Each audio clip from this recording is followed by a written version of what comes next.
He leaves behind family, friends, fellow Marines, and a grateful nation.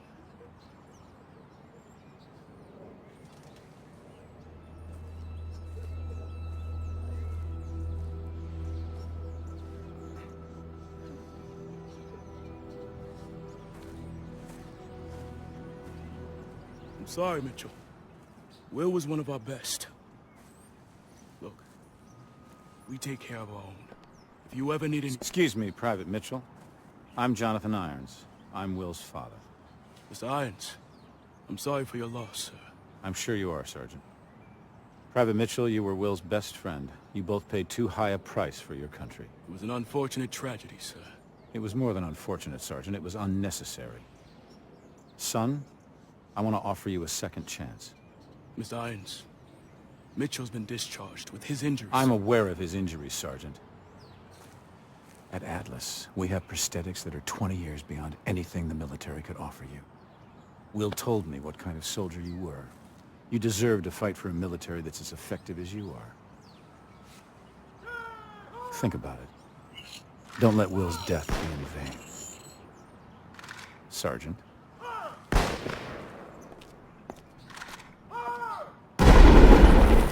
No excuse for equipment failure.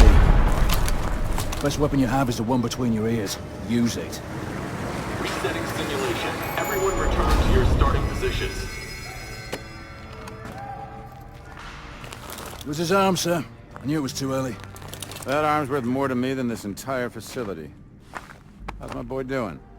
He's a work in progress. Well, keep working. This is a great soldier. It's a sad day indeed when the military has no use for good men like you. Jump in. I'll give you the tour.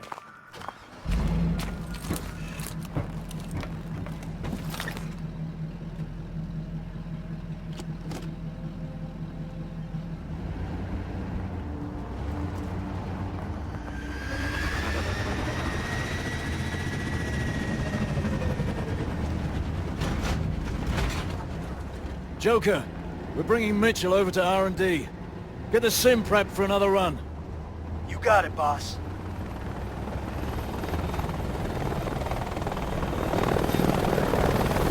What you're seeing is advanced warfare. Atlas has the single largest standing military in the world, but we answer to no country. Unlike the government, we don't keep secrets of our capabilities. We don't sell policy, we sell power. We are a superpower for hire.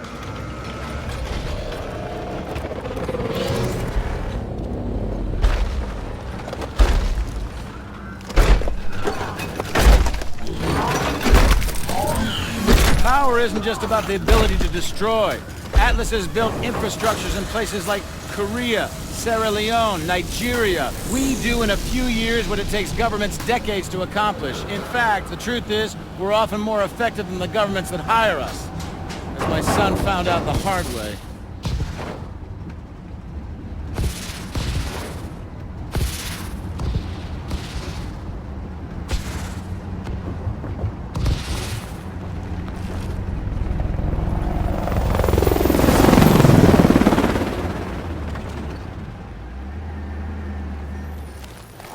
Mitchell, I know you're not in this for the money. You remind me a lot of Will in that way. Now go get that arm fixed.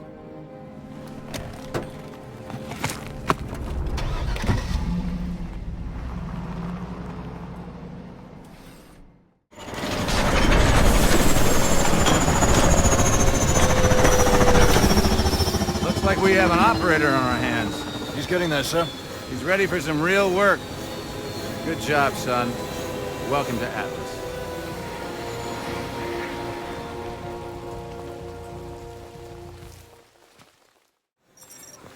Incoming vidlink from command. Let's show them what Atlas can do. The KVA have been terrorizing this region for far too long. It's time to send them a message. A handshake with the Prime Minister, I could turn this entire region around. So take him alive. No pressure. Pressure? Well, pressure. Good luck. Whatever happened to that guy we pulled out of the drink anyway, huh? Irons took that one on. It's fine by me. Badass, man. fucking badass. As you were, son. As you were. Is there something we can help you with, sir? Well, a glass would be a start. I'll do you one better. Gather around, gents.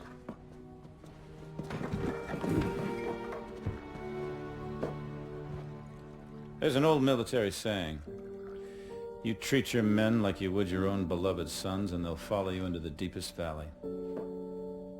I lost my son. And it taught me the importance of seizing the moment, of saying what needs to be said when you have the chance. You gentlemen did a hell of a job out there. Lagos has opened up fantastic opportunities for Atlas. And for that, I'm grateful. To you, gentlemen.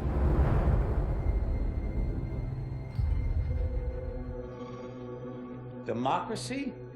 Democracy. Democracy isn't what these people need. Hell, it's not even what they want. America's been running around the globe trying to install democracies in nation after nation for a century, and it hasn't worked one time. Now, why do you think that is? Because these countries don't have the most basic building blocks necessary to support a democracy. Little things like, we ought to be tolerant of those who disagree with us, or we ought to be tolerant of those who worship a different god than us, or that a journalist ought to be able to disagree with a fucking president. And you think you can walk into this country based on fundamentalist religious principles, drop a couple of bombs, topple a dictator, and start a democracy? Give me a break. People don't want freedom. They want rules, boundaries, protections from invaders and from themselves. People need a leader who can both provide the constraints and the support to keep chaos at bay. And you give them that, and they'll follow. And that's where I come in.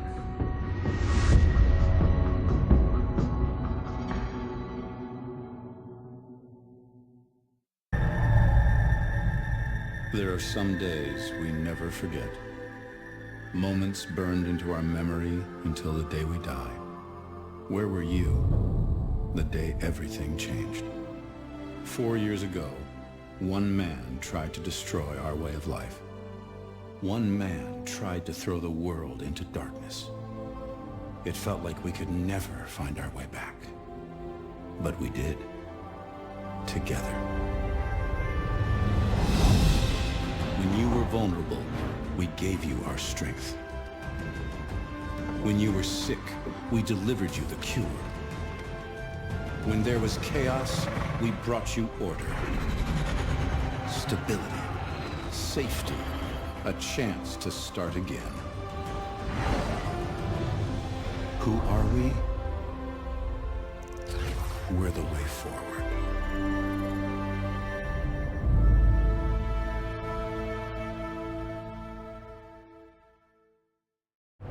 It's a single source. Has the intel been verified?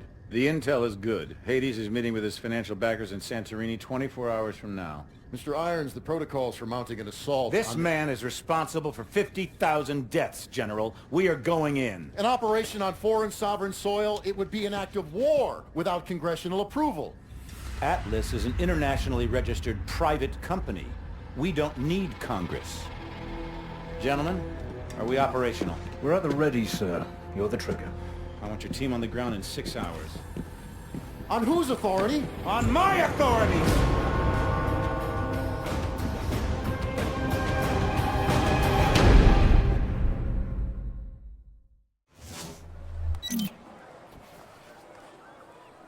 That's our ticket inside. Bravo moving.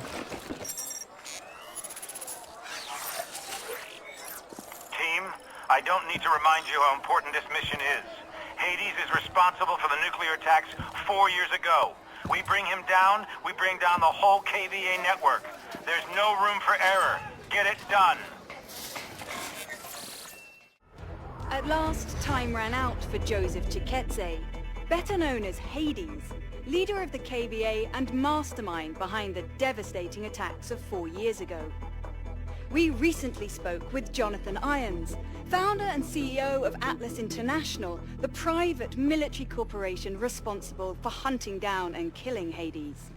Congratulations, you've achieved what no government was able to.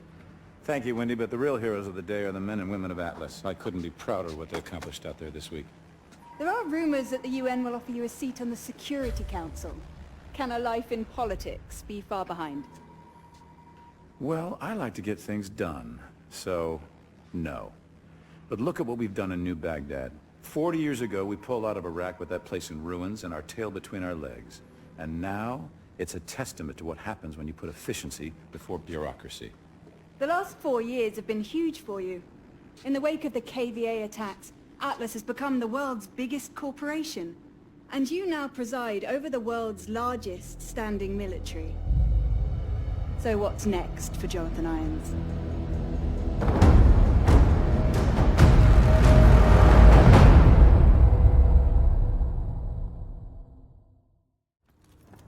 Did you tell anyone you were coming? No. So what? Scrambler will only buy us a few minutes. Sync to my card. I have to show you something. Bloody hell's going on? Just watch this. That's Irons, with the technologist you saved. The guy we pulled from the river. He never made it back to Nigeria. KVA are planning an attack. They told me everything. What kind of attack? Power plants all over the world. They wanted me to compromise the security systems. Where are they planning on hitting? Seattle, Paris, Tokyo. Thousands will die. We have to tell someone. We have to tell everyone. It's okay, it's all right. I'm gonna take care of this right now. Fuck, Ray. He knew it. He knew and he let it happen. All those people dead and he fucking profited from it. Where did you get this? Hades. His last act before he died was giving us this. How do you know it's not? It was coded and encrypted in our own algorithm. It's from Atlas. No one has seen this but us. We need to get out of here. Now!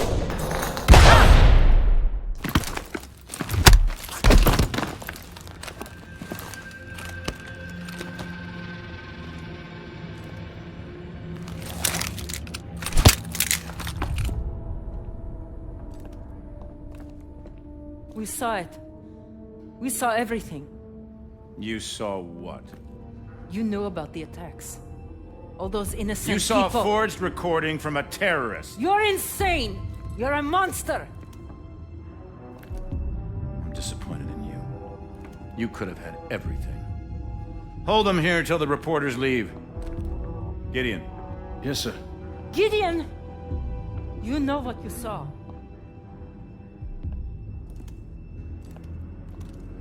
He said it was a fake. He's made his decision.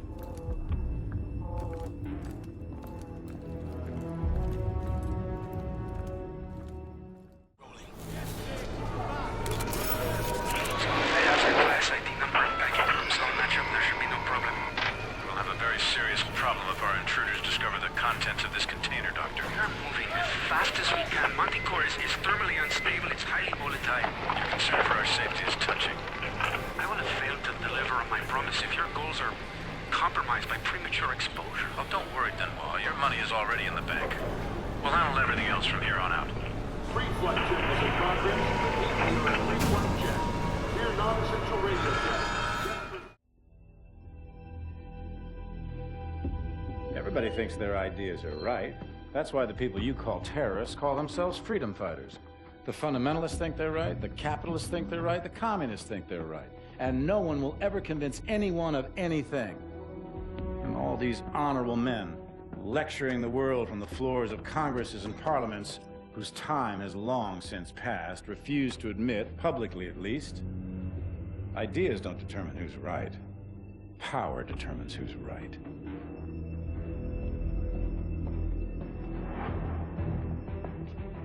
And I have the power, so I'm right. I am honored to be the first CEO of a private corporation to become a member of the United Nations Security Council. Unfortunately, my appearance today has been clouded by a flurry of speculation that my company is developing a weapon of mass destruction which would be capable of targeting specific ethnic groups. I want to address these allegations head-on. Are we developing such a weapon? No, we are not. Because we've already developed it.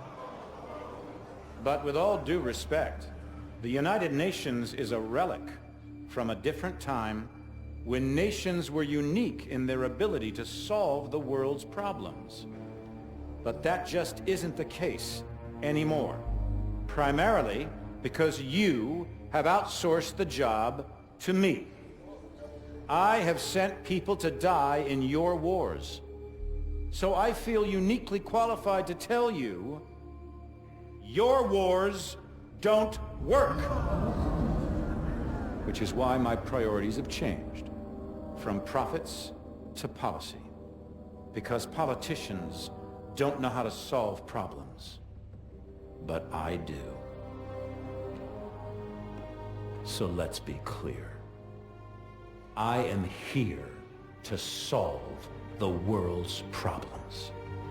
And I believe the world's problems begin with you.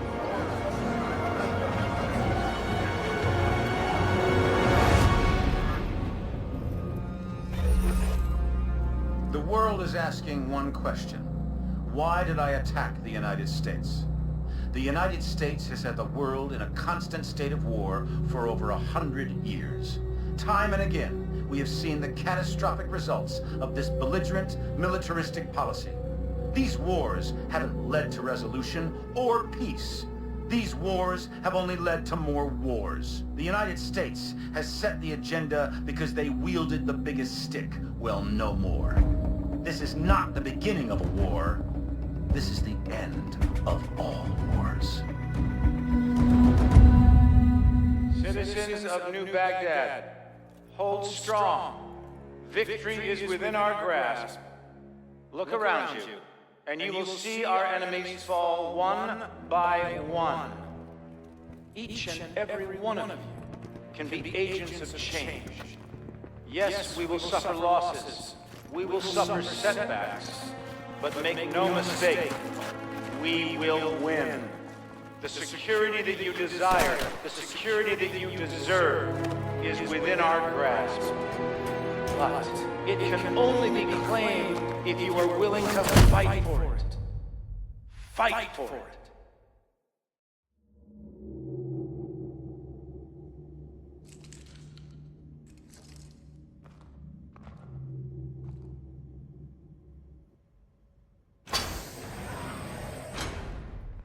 I wanted to meet the man whose mission it was to kill me. Our mission was to stop you. But if that meant killing you, I don't think anybody'd be too troubled. Failure is not something we tolerate here at Atlas, so I'm disturbed that 3 of my best contractors have failed so miserably. But that's the way it has to be. The wheat from the chaff, the strong from the weak. The ancient Spartans knew the true meaning of warfare. But that truth has been lost to us for 2 millennia. What of your son, Will? What was he? Wheat or chaff? Will was the victim of the misguided policies of the United States government. Will died fighting for what he believed in.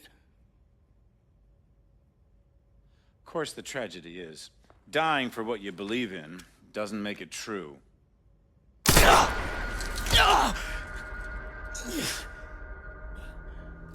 You're not young, but you are strong, Cormac. So I give you 20 minutes to bleed out. Time enough to consider whether it was all worth it.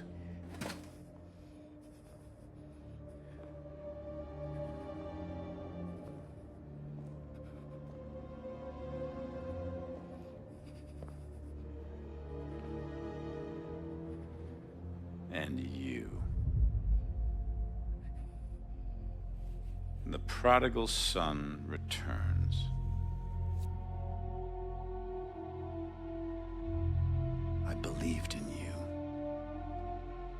I gave you a second chance.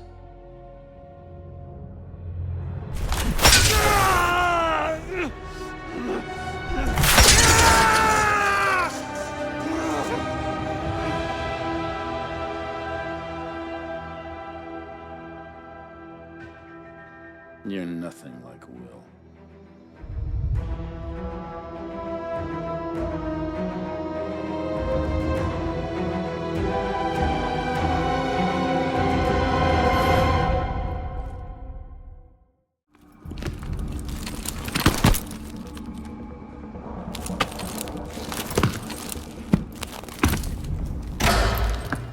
Hello, Mitchell. Don't you fucking move. I could ask the same of you. He's hacking into our exos! Come on, ammo! You rely too much on those things. The city is falling, it's over! What I have started won't end with me. It's bigger than me, and it's certainly bigger than you! You think I'm a monster? That's only because you don't have the conviction to do what's necessary. Necessary? The attack on America? Unleashing Manticore? Killing thousands of innocent people? I'm saving the world from itself. When there's no one left to challenge Atlas, there will be no more wars. There had to be sacrifices along the way. Yeah.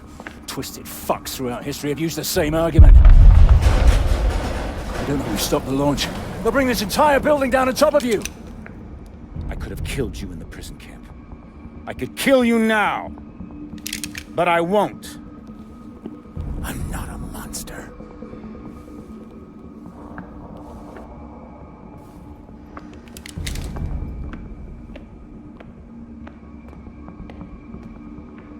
Mitchell, try to hit the release on your exo.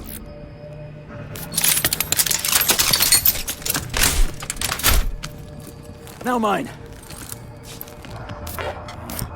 It's not working. There's no time. If he gets away, this will all have been for nothing. Go. Now!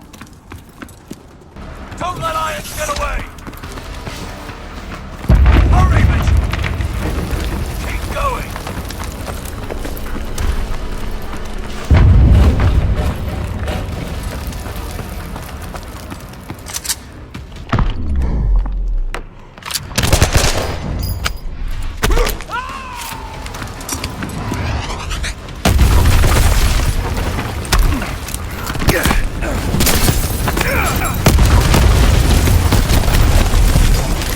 Mitchell, pull me up. I'm not letting go, so you got to pull me up.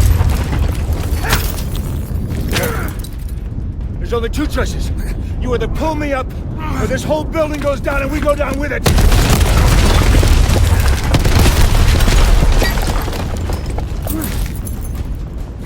Mitchell! What are you doing? Mitchell! I gave you that arm! Mitchell! I gave you a second chance!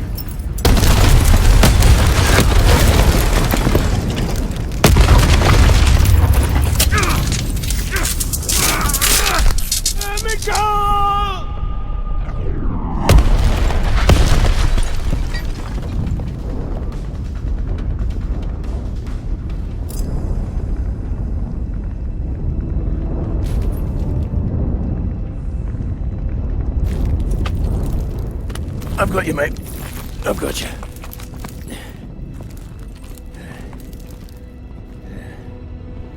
It was only gonna end one way for him. Irons gave me a second chance, and I gave it back. He thought he could solve the world's problems. If he did have the answer, he took it with him to the grave. But he was right about one thing. This wasn't the end. It was just the beginning.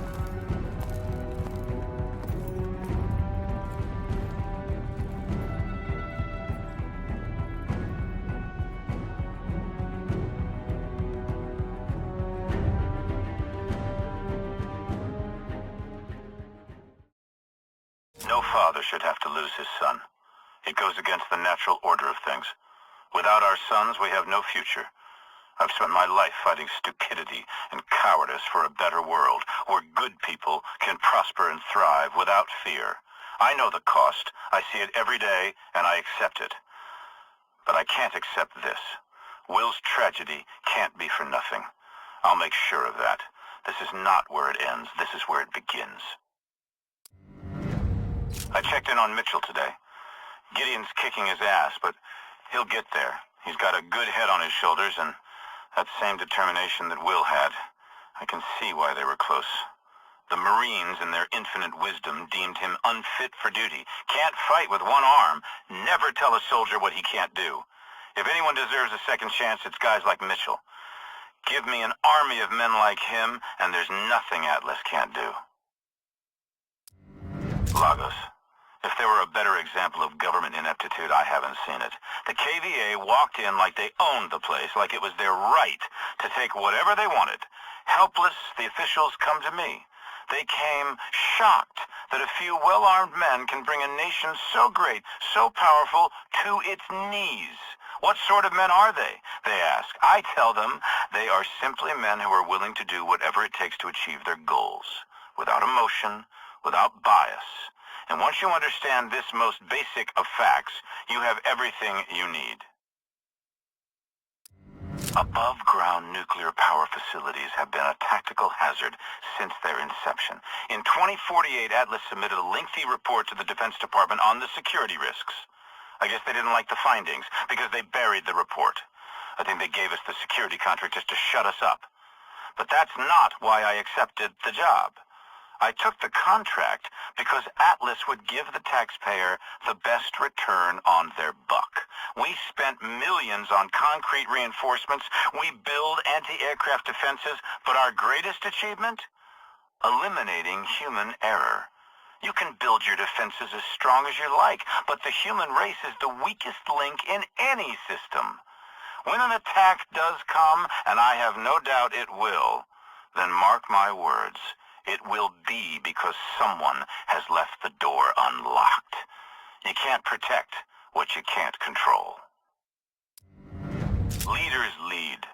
Success or failure comes down to the choices we make. Capturing Dr. Danois and bringing him to justice would be a decisive step forward in the hunt for Hades, but what purpose does it serve to prosecute this man for his crimes if we can use him to prevent future crimes against humanity?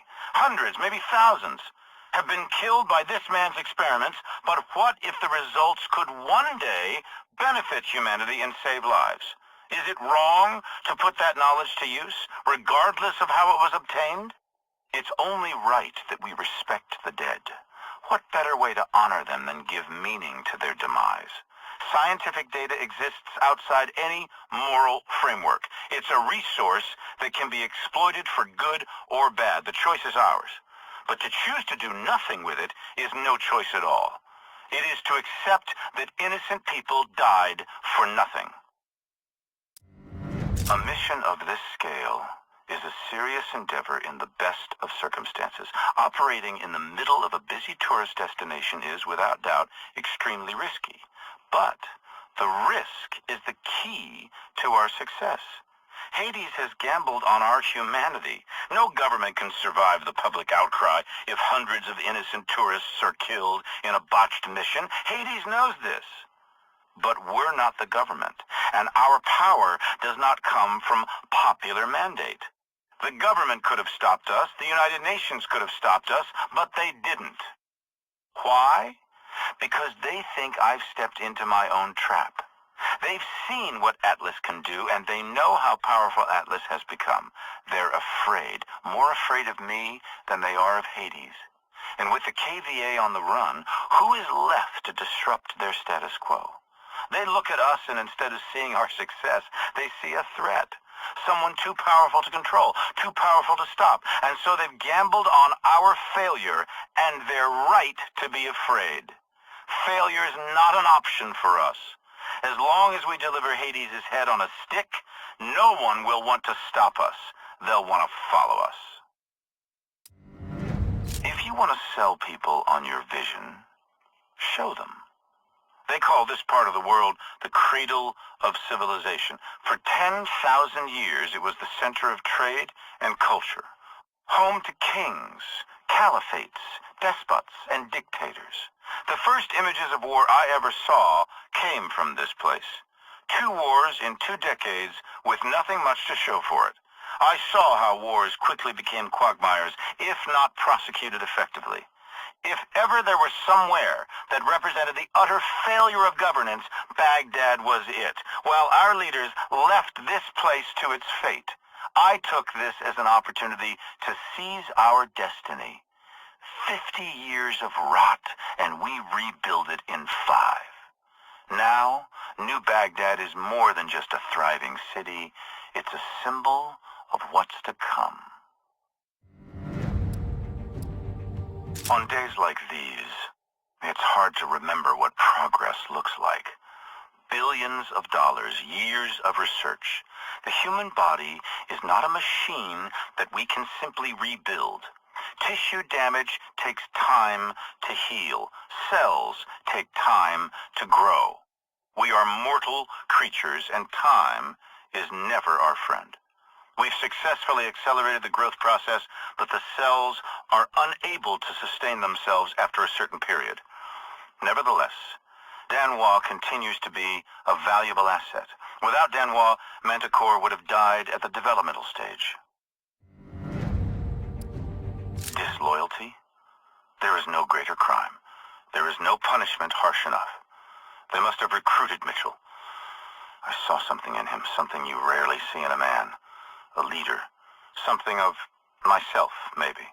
A man who can follow blindly, yet still think for himself. Will had to strike out on his own. Disloyal? I used to think so. But maybe I was wrong. I like to think Will would have come back into the fold, given time. In order for a butterfly to be born, a caterpillar must die. At a certain point, imaginal cells are triggered in the caterpillar's DNA. And these cells remain dormant, but once activated, they suddenly behave like a cancer, aggressively attacking the healthy cells. The cancerous cells grow, and the caterpillar is eventually destroyed, but the cancerous cells become the basis of new life form, a butterfly. And so, the cycle continues. So cruel, yet so beautiful. Our greatest advances can equally lead to our destruction. Manticore is the fork in the road. One path leads to death, a weapon more powerful than anything before it, and the other to life, the regeneration of human cells, the conquest of death itself, immortality. You can turn anything into a weapon. It just takes imagination. Some of the most successful military campaigns succeeded simply because no one ever imagined it was possible. If you're planning to take out the most powerful naval force on the planet, forget about doing it in the open water. Strike from the depths of the ocean, or strike before it's even had a chance to leave port. By collapsing the bridge on the fleet, I will accomplish 2 things. The first is strategic, disabling the U.S. Third Fleet. The second, symbolic. For a century, the Golden Gate Bridge has stood for U.S. technological innovation and might. Destroy a powerful symbol of strength, and you turn it into an even more powerful symbol of weakness. Make an adversary feel weak, and they will become weak.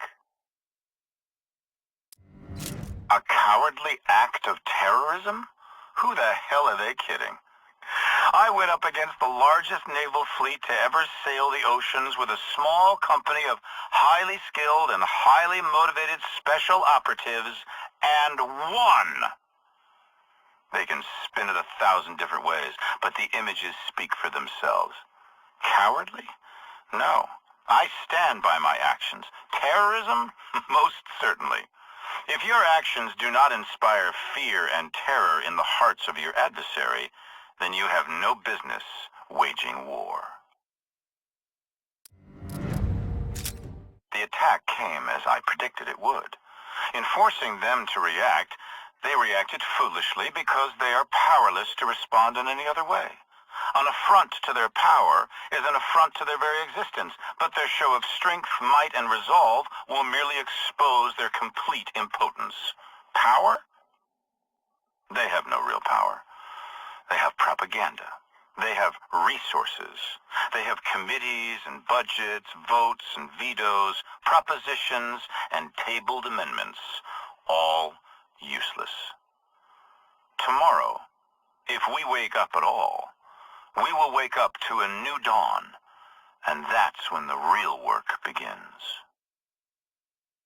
This moment has been years in the making. Billions of dollars, the years of research, the setbacks and scientific breakthroughs. Many doubted that this day would come, but it has arrived. The genie is out of the bottle. Manticore exceeded all expectations and performed beautifully. Even now, having seen it with my own eyes, it feels like a miracle. I walked completely untouched as hundreds of enemy combatants lay dying all around me, struck down on the battlefield where they fought. Every man has a unique DNA, a code that is his and his alone, just as each man's destiny is his and his alone. Whoever controls Manticore controls that destiny of mankind. Nothing and nobody can stand in our way. The enemy is at our gate, but we will never let them win. What I've started will continue, whether I'm here to see it or not. I'm merely an agent for change, guiding us toward our shared destiny. Our children will live to see the end of terror, of famine, of oppression, and brutality. A world where all necessities will be provided. A world free from the tyranny of government, of artificial differences and false beliefs. A world united under one flag.